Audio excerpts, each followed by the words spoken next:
Praise the Lord. கிறிஸ்து நாமத்தினாலே வருகிறோம். நமக்கு எதிராக இருக்கக்கூடிய சாத்தானுடைய வல்லமையில், மனித வல்லமையில் கிறிஸ்துவின் நாமத்தினாலே கட்டப்பட்டு போவதாக.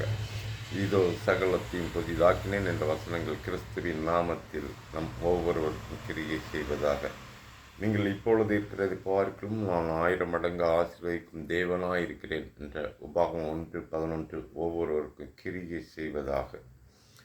நீங்கள் தேவன் நம்மை குறித்தும் தேவனுக்குள்ள வந்து பின்வாங்கி போனவர்களை குறித்தும் ஒவ்வொருத்தருக்கும் ஒவ்வொரு காரணங்கள் சொல்கிறார்.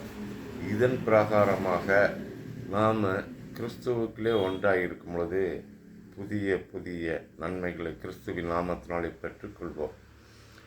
ரோமர் 11:28 சுவிசேஷத்தை குறித்து அவர்கள் உங்கள் நிமித்தம் பகையினராயிருக்கிறார்கள்.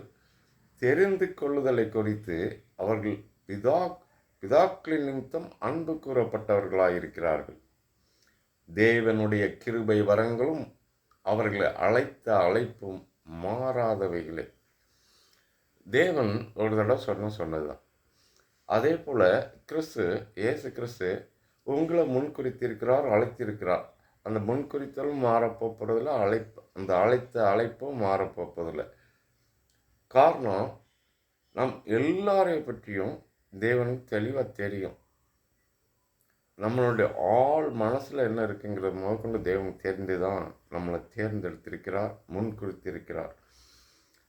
அதனால் தேவன் நமக்கு இன்னைக்கு கிறிஸ்துவோடு சேர்ந்து நாம் செயல்படுவதற்கு உண்டான ஒரு வல்லமை இந்த ரோமர் மூலமாக கொடுக்கப்படுகிறது.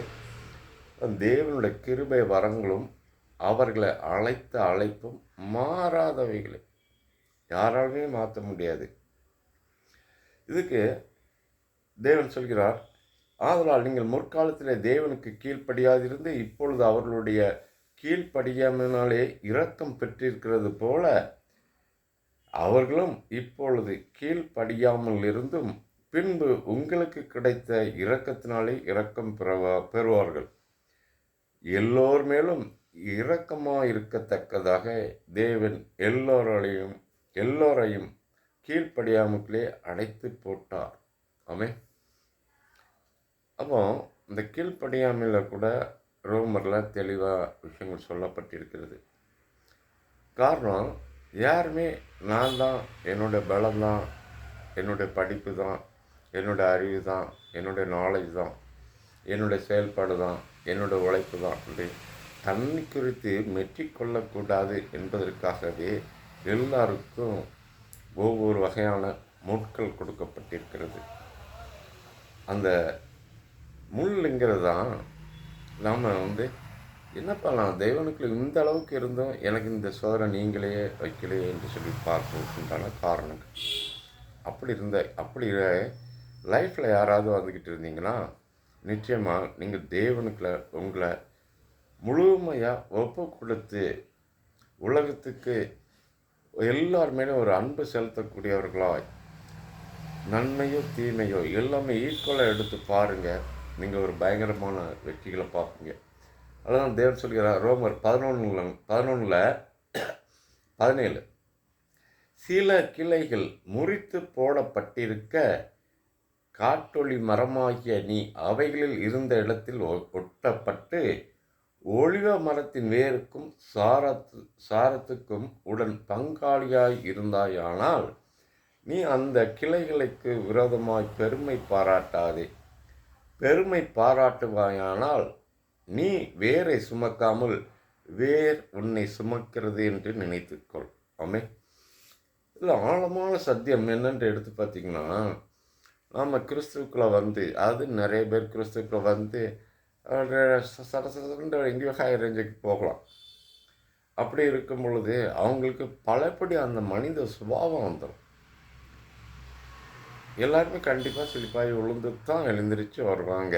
ஆனால் அப்படி விழும்பொழுது தான் அவங்களுடைய பலம் அவங்களுக்கு தெரியும். நிறைய பேருக்கு இந்த வறுமை, ஒரு எளிமைங்கிறதெல்லாம் நிறைய வித்தியாசங்கள் இருக்குது. எல்லாமே நம்மளால் இந்த உலகத்தில் ஒன்றுமே செய்ய முடியாது என்று தெரிந்து கொள்வதற்காக முன்குறிக்கப்பட்ட ஜனங்களுக்காக இது செய்யக்கூடிய ஒரு காரியம். சரி, முன்குறிக்கப்பட்டவர்கள், அழைக்கப்பட்டவர்கள், தேவன் எல்லார் மேலேயும் அன்பு வைத்திருக்கிறார். இயேசு கிறிஸ்து ஒருவரை கூட நான் பழி வாங்கக்கூடிய கர்த்தர் என்று சொல்லலை. ஸோ இந்த அன்பை நம்ம பெற்றுக்கொள்வதற்காக தான், நமக்கு அந்த ஹெட்டேட் வந்துடக்கூடாது என்பதற்காக தான் ஒலிவ மரத்தின் வேருக்கும் சாரத்துக்கும் உடன் பங்காளியாய் இருந்தாயானால் நீ அந்த கிளைகளுக்கு விரோதமாய் பெருமை பாராட்டுவாயானால் நீ வேரை சுமக்காமல் வேறு உன்னை சுமைக்கிறது என்று நினைத்துக்கொள். இப்போ ஒரு மரம் இருக்குது, அந்த மரத்தை தாங்கி நிற்கக்கூடியது எது? அதனுடைய ஆணி வேர். கிளைகள் பிரகாசமாக விரிஞ்சு பார்க்க நல்லா இருக்கும், அது பூத்து காய்த்து குலுங்கும். ஆனால் இது செய்யக்கூடிய காரியங்கள் அந்த கிளைகள்னாலேயா ஏற்பட்டிருக்கிறது? இல்லை, அந்த வேர் தான். அந்த வேர் தான் நமக்கு அந்த ஆணி வேராய் கிறிஸ்து இருக்கிறார். அதனால தான் தேவன் சொல்கிறார், நான் ஒட்ட வைக்கப்படுவதற்கு அந்த கிளைகள் முறித்து போடப்பட்டது என்று சொல்கிறாயே, நல்லது. அவை விசுவாசத்தினாலே அவைகள் முறித்து போடப்பட்டன. நீ விசுவாசத்தினாலே நிற்கிறாய். மேட்டின் சிந்தையாயிராமல் பயந்துரு. யாருக்கு பயந்துருக்கணும்? தேவனுக்கு. நிறைய பேர் தேவனுக்கு முறித்து போடப்பட்ட அந்த ஒலிவ மரத்திலிருந்து முறித்து போடப்பட்ட கிளைகளாக இருக்கீங்களோ, தேவன் நின்று உங்களை மீண்டும் ஒட்ட வைக்கிறதுக்கு வல்லவராக இருக்கிறார். அந்த காட்டொலி மரத்திலிருந்து அந்த வேரை கட் பண்ணி ஒலிவ மரத்தினுடைய வேரில், ஒலிவ மரத்துக்கு கிளைகளில் அதில் உங்களை ஒட்ட வைத்து அந்த ஒலிவ மரத்தினுடைய பலன்கள் எல்லாம் அந்த காட்டொலி மரமாகிய அந்த கிளைகளுக்கு கிடைக்கும்படி அந்த ஒலிவ மரத்திலே ஒட்ட வைக்கப்படுவது போல நாம் ஒவ்வொருவருமே கிறிஸ்து நமக்காக தரித்திரர் ஆனனாலே நாம் இந்த சகலத்தையும் ஆண்டு கொள்ளக்கூடியவர்களாய் ஒரு நபராக கூடிய விரைவிலே மாறிக்கொள்வோம். ஆமென்.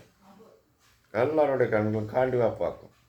அதுதான் தேவன் சொல்கிறார், மேட்டினி சிந்தையாயிராமல் பயந்திரை. சுபாவ கிளைகள் தேவனுக்கு தப்ப விடாதிருக்க உன்னையும் தப்ப விட மாட்டார் என்று எச்சரிக்கையாயிரு.